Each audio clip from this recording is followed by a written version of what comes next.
বন্ধুরা, আজকের গল্পের আসরে তোমাদের জন্য থাকছে গোপাল ভাঁড়ের মাথা না কেটে পা কাটা। গোপাল বলে সে কৃষ্ণচন্দ্রের সভায় যোগ দেওয়ার আগে সৈন্যদলে যোগ দিয়েছিল। গোপাল ও দু একজন সৈন্য একদিন তালগাছ তলায় বসে নিজেদের বীরত্বের বড়াই করছিল। তখন নবাবী আমল বলে যুদ্ধও মাঝে মাঝে করতে হতো, না হলে চলতো না। প্রথম সৈন্য গোপালকে বলল, সেবার যুদ্ধে তুই কটা সৈন্যকে মারতে পেরেছিলি না পারিসনি? গোপাল ঢোক গিলে বলল, জানিস তো আমি ভীষণ সাহসী বীর।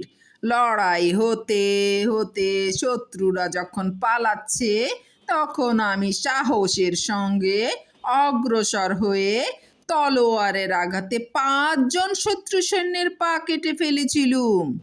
দ্বিতীয় সৈন্য বললে, আগে মাথা না কেটে পা কাটলি কেন? গোপাল বলল, মাথা থাকলে তো মাথা কাটবো, মাথা না খুঁজে পেয়েই তো পা কেটে ফেলেছিলুম। তাদের মাথা যে আগেই কেউ কেটে ফেলেছিল, তাই তো মাথা না পেয়ে পা কেটে উড়িয়ে দিলাম। শত্রু খতম করতে না পারলে যে চাকরি থাকতো না বাছাধন।